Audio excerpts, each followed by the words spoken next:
Hi, I'm Dr. Craig Castanet of Backstrong Physical Therapy in Atlanta, Georgia. I want to talk to you today about physical therapy and particularly neck and back pain. We provide physical therapy for all musculoskeletal complaints, whether it's hip, knee, back, neck, shoulder, whatever. But we particularly specialize in difficult neck and back pain. And the way that we do this is through the conventional methods, meaning exercises and core strengthening.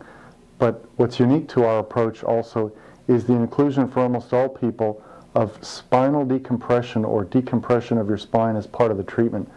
The reason we do this is several-fold, but first let me explain what happens during the course of our lifetimes. And this is almost universal.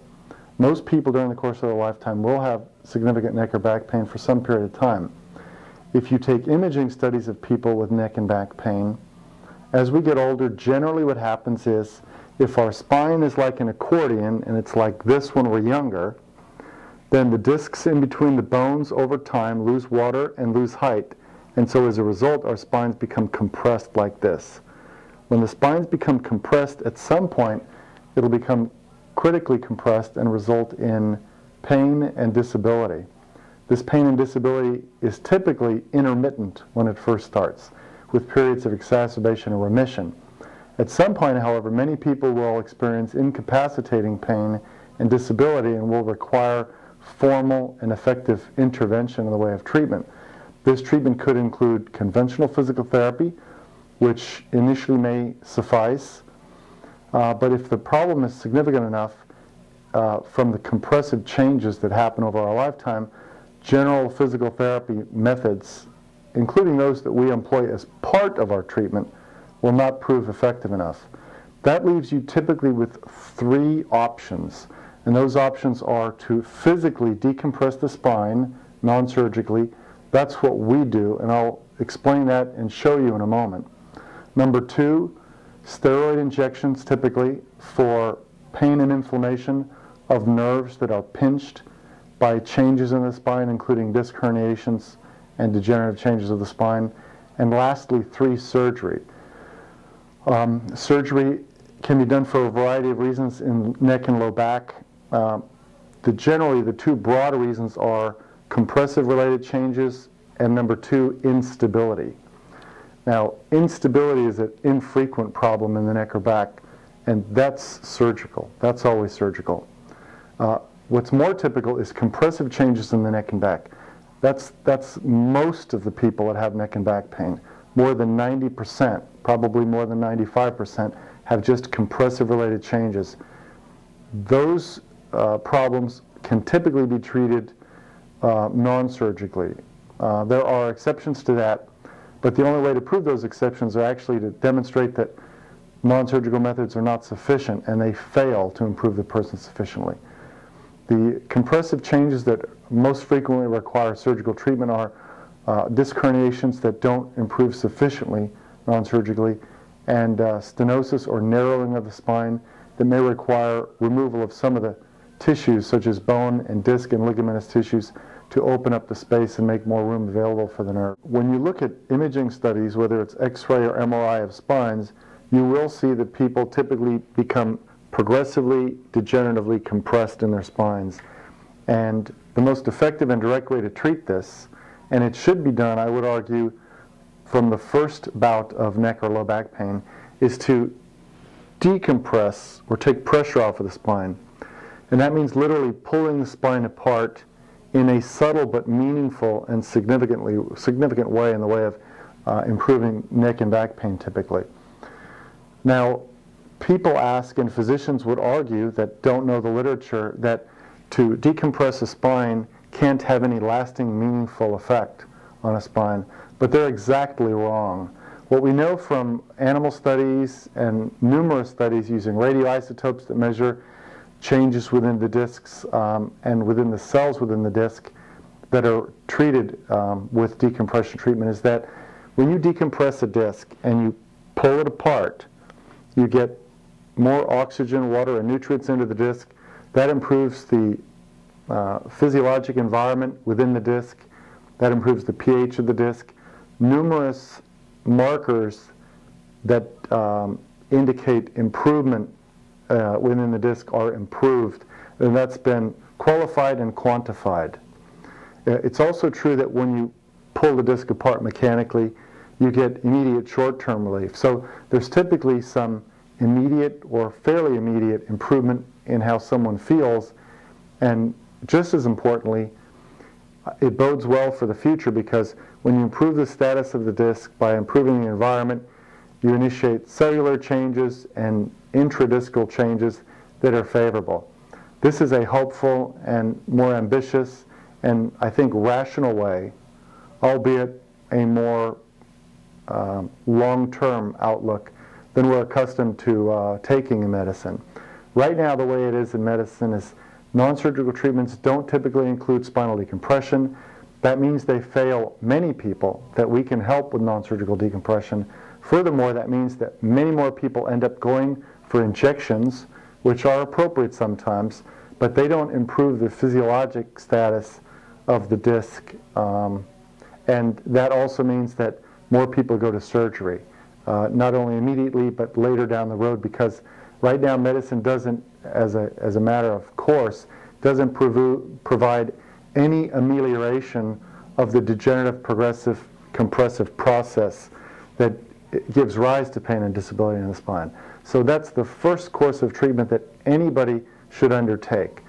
Of course, it makes sense to strengthen the core and do exercises and stay fit, all of the conventional things, and advise people and teach them about biomechanics and activities of daily living. But it's critically important and valuable to physically decompress the spine. People respond by getting improvement typically and by becoming more able-bodied. And this has been, in my clinical experience, the most effective tool I've had at dealing with anybody with radicular symptoms or pain or symptoms down the arms or legs. Even without, in the absence of radicular symptoms, this treatment provides a great deal of relief for most people. This treatment will fail some small number of people, but it's actually rather small, and it has improved our treatment outcomes tremendously. It's been the best tool. If I had to single out one tool for dealing with difficult neck and back pain, this is far and away the best tool I've had. And I've used a number of great tools for treatment of the neck and back over the course of my career, over 25 years. You can see other videos on our website that include MEDEX Spinal Strengthening Rehab, which is a great tool as well, and the ATM2, which is a core retraining method that we use here. We also do manual therapy, etc. But I want to show you firsthand how spinal decompression works. So I'm going to place myself on the machine as a subject, and I'm going to explain and demonstrate exactly what's happening. So we'll go to do that now. Okay, so now I'm on the table, the spinal decompression table, and as you can see, I'm strapped in here. I have a strap that goes underneath the ribs. This captures me and restrains me so that my upper body stays on this upper half of the table. And I have these calipers or horns that are right above my pelvic bones or iliac crests. These horns are attached to the lower half of the table, and as the lower half of the table separates and moves in that direction, it's going to take my pelvis and pull it that direction, and very slowly and gently pull my lower vertebrae apart for just the lower five most between the ribs and the pelvis. So it's a very subtle, slow, and smooth movement. In fact, when you're on the table, you can hear and feel the table move, but you don't typically feel any difference in your back during the course of the treatment. It's that comfortable for most people. Nonetheless, about 70% of people will feel some improvement the first time they do a treatment. For the other 30% of the people, it won't be until after we've pulled more and increased the amount of the pull, because we're starting with a lower tension with the first treatment and increasing thereafter. Now, of course, among the 30% that don't respond the first time, some number of them are not going to respond to the treatment, and it won't be sufficient for their problem, and we may end up having to send them for epidural steroid injections or surgical treatment. But for the vast majority of people, I would say between 80 and 90%, there is very significant improvement in their back pain or their neck pain from this treatment. And for the patient population I'm referring to, meaning those with difficult neck and back pain, including those that have pain down the arms or legs, that's a very high percentage, very much more so than treatment that excludes spinal decompression as a component of the treatment. I use spinal decompression as a component of everyone's treatment that has neck or back pain unless it's contraindicated. And there are a few contraindications to this treatment. The reason I do it is because conceptually it's so appealing and clinically it's so effective. And I think that earlier on in the process of the typical progressive degenerative compression, it makes sense to intervene with decompression to ameliorate this physical process.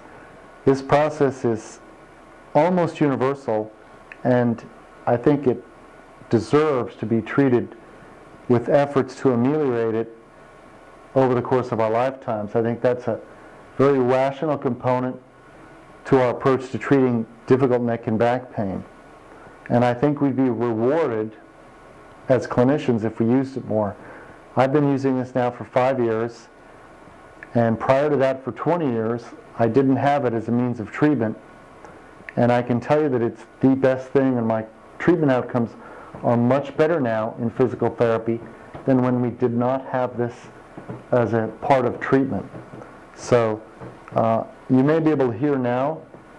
It's, in fact, there's a graph here. No, you can't see this graph, but the table has now reached the maximum pull. I feel very little, if anything, in my back.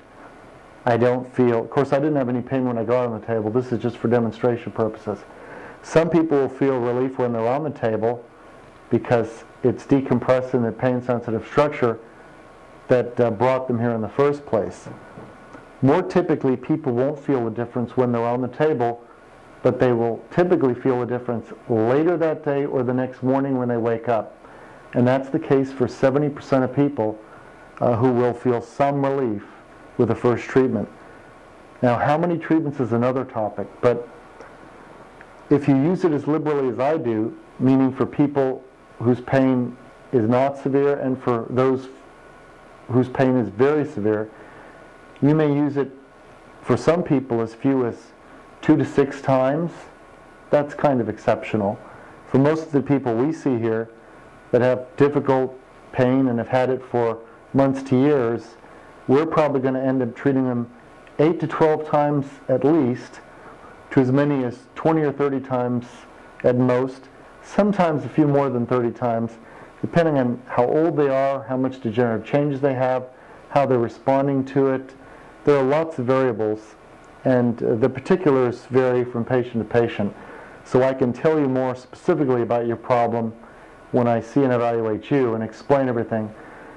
But what I want to convey with this video is that physical therapy is much better qualitatively for patients and generates better treatment outcomes when it includes the decompression of the spine as a component of treatment. So I would encourage you to find that if you have neck or back pain wherever you can. There's also a trend, because this has proven very popular in the last 5 to 10 years, there's a trend to use conventional traction tables and call them spinal decompression. There probably are good traction tables that can oftentimes accomplish the same thing. But from an engineering standpoint, there is no question the spinal decompression tables, particularly this one, is much more sophisticated. It's generally much more comfortable for patients. And I think that at least some of the time, if not much of the time, if not most of the time, it generates better treatment outcomes. So given the difficulty of neck and back problems and the difficulty all clinicians have in dealing with them, I didn't shortchange myself when I was choosing a clinical tool to use for patients with discogenic pain in the neck or back. And I've been very pleased with this. I'm still disappointed more than I would like, because I'd like to be 100% effective. And my objective is always to find new tools and new means to get more and more people better so that my failure rate is 0%. I know, of course, I'll never get there, but the effort to